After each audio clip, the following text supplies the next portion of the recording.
You wake up 10 years from now in a life that looks exactly how you planned. Same apartment, same coffee mug, same morning routine down to the minute, and yet something feels off. There's a heaviness behind your eyes that sleep can't fix. A silence in the room that no noise can drown. You smile like you're supposed to, but you don't feel it. You sit on the edge of your bed and it hits you. You've been living on autopilot. The life you thought you wanted feels like someone else's skin. And then you see me. The version of you that still had time, still had hunger, still believed that change was possible. And I'm asking you one question, the only question that ever mattered. Are you proud of how we got here? Because I've been writing your story with my choices, and you've been watching, not judging, just living with the consequences. You saw the days I said, not today. You felt the ache every time I chose comfort over growth. You witnessed the moments I looked in the mirror and walked away from myself. Now the mirror is showing me you. Not as a stranger, but as an answer. This isn't about guilt, it's about accountability. Because whether you know it or not, you are always becoming. Even when you're standing still, you're becoming. That's the terrifying part. We think life changes in big dramatic moments, but it doesn't. It changes on Wednesday mornings in tiny decisions that echo through the years. That version of you, the one staring back at me, won't remember the excuses I made. He'll live with the results. So let me ask you again before this day slips away like all the others. When the future finally catches up with you, will you be proud of what you see? Or will you look into the mirror and wonder why I stopped trying when it still mattered?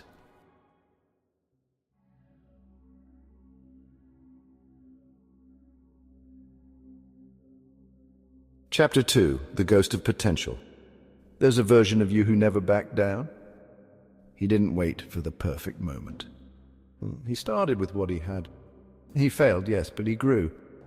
And now you feel him sometimes, in quiet moments.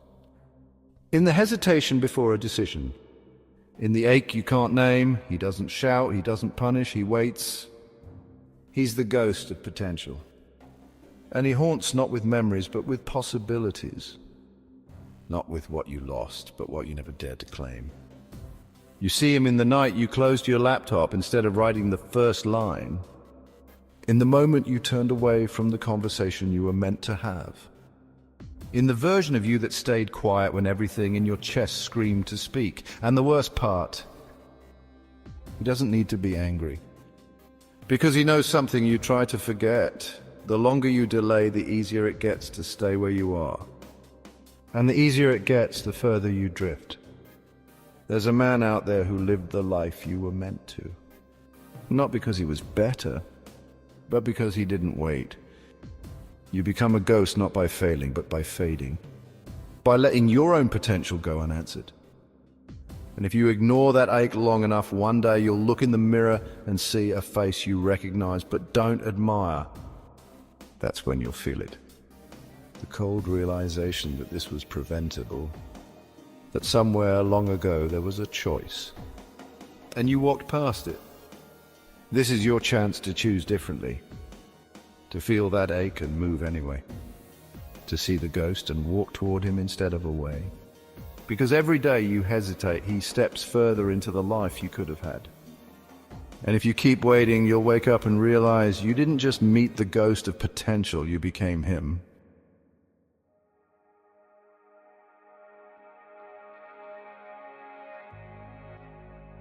Chapter 3, The Silence of Meaning. There's a moment that doesn't feel like a breakdown, it feels like nothing. You're not in pain. You're not at war with yourself, you're just quiet, detached. Stuck in the soft paralysis of autopilot. You go through the motions, you tick the boxes, you answer the emails, you eat the meals. And somewhere between the clicks and scrolls, a question rises, is this it? Not the loud crisis people talk about, the silent kind. The kind where meaning doesn't disappear, it just stops showing up. You don't remember when you lost it. You just realize you haven't felt it in a while. And so you start asking dangerous questions. What if none of this matters? What if legacy is just a trick to keep us busy until we die? What if purpose is just a story we invented so we wouldn't collapse under the weight of our own insignificance? And that's where I was. Not angry, not depressed. Just exhausted by the possibility that I was building a life made of hollow victories. Until one night I found a journal I had stopped writing in. It was buried under unopened mail, marked with coffee stains and forgetfulness. I flipped through it like I was reading someone else's memories. And there, on a nearly empty page, in handwriting that looked tired but determined, I'd written 6 words: "Don't let this be your ending." I don't remember writing them, but I remember how it felt to read them. It was like hearing a voice I'd buried calling out from a cave. A reminder that I used to believe in something, that I wasn't always numb. That voice didn't give me answers. It didn't give me hope. It gave me a choice. To continue drifting into the arms of resignation, or to return to the man who once believed this life could mean something. Ernest Becker once said, "Guilt results from unused life, from the unlived in us," and I felt that. I wasn't carrying the guilt of mistakes. I was carrying the weight of everything I hadn't dared to live. So I did something simple. I opened the window. I let the cold air sting my face. And I whispered, "I'm still here." That was the first honest sentence I'd spoken to myself in months. Sometimes you don't need a breakthrough. You just need to stop pretending that numbness is peace. And that's when meaning started to return, not loudly, not all at once, but in fragments. In the decision to sit with discomfort. In the willingness to be unfinished. In the small, private promise to not go numb again. Because if my future self is watching, he doesn't want perfection. He just wants to see me try again. And trying honestly, stubbornly, even clumsily is how we begin again.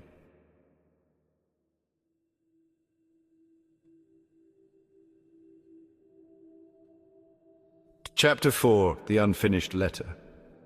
Every day you write a sentence in the story of who you'll become. You may not see the pen in your hand, but it's there. In the choices, the pauses, the hesitations, the small braveries no one claps for. And this letter? It's never going to be finished. Not because you failed to complete it, but because becoming is never over.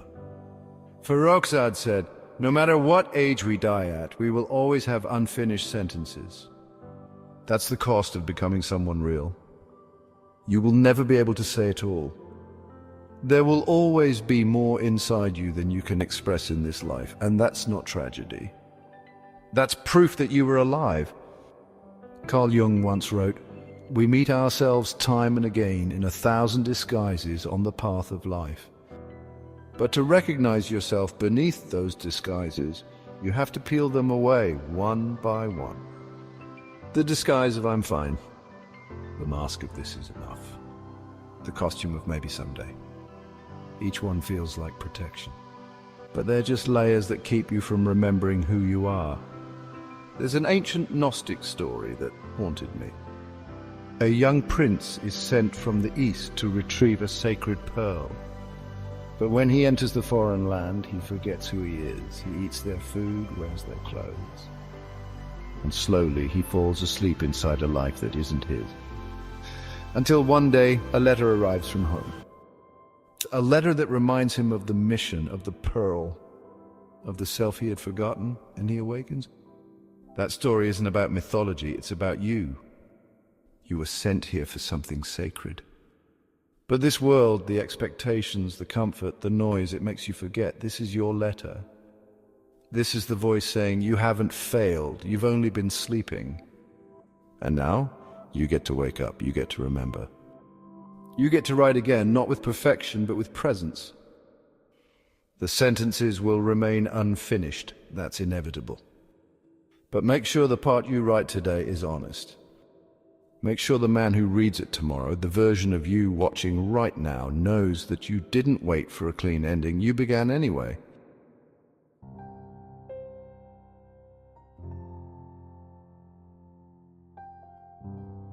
Chapter 5, The Road You Chose. You don't lose your life all at once. You lose it in pieces, a skipped conversation, a buried instinct, a silent compromise made in the name of keeping things smooth, quiet, survivable. Until one day the road beneath your feet is no longer the one you meant to walk. And you can't remember the moment you stepped off course, only that it happened. The truth no one tells you is that most people don't crash. They drift, not because they're weak, but because drifting is quiet, it feels safe. It gives you the illusion that you still have time, but you don't. The man you're becoming is shaped by every small choice you make when no one's watching. Legacy isn't made by one decision. It's the sum of all your indecisions. The days you said not yet, the days you said maybe tomorrow, the days you convinced yourself that silence was easier than honesty. There's a Japanese haiku that says, "The barn has burned down. Now I can see the moon." Sometimes the life you planned has to fall apart so the life you were meant for can be revealed. But most men never let it burn.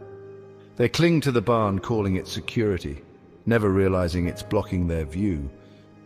I almost did the same. I kept telling myself I was being responsible. That discipline meant staying the course, even when the course no longer pointed toward who I wanted to become. But there was a day I woke up and realized I wasn't on the road I believed in. I was on the one I'd been sleepwalking through. And the future me, he was watching all of it, not with blame, but with a question I couldn't shake: why are you spending your life surviving it? That was the turning point. The moment I stopped chasing a straight line and started listening for the pulse underneath the noise. And that's where I found you again. Not at the end of the road, but in the choice to walk it with intention. Not because it's easy, not because I have all the answers, but because becoming someone worth remembering means being honest, especially when it's uncomfortable. So here's the truth: you're going to fail. You're going to hurt people. You're going to doubt yourself so deeply it'll feel like drowning. But if you show up anyway, if you keep walking even when the path feels lost, you won't just be building a legacy. You'll be reclaiming it. One decision at a time. Because the road you chose doesn't need to be perfect. It only needs to be yours.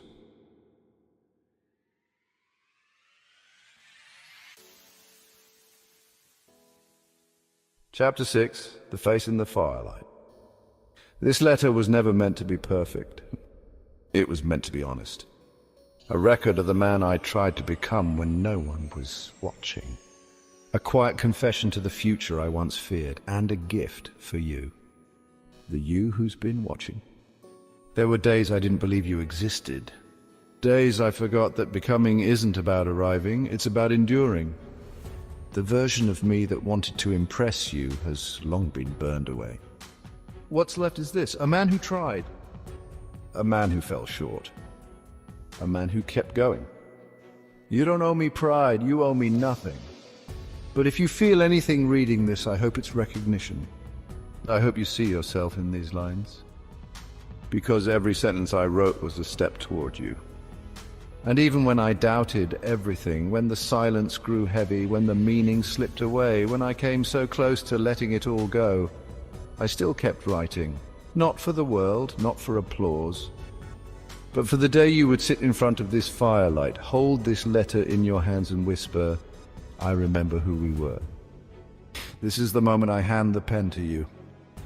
You get to decide what comes next.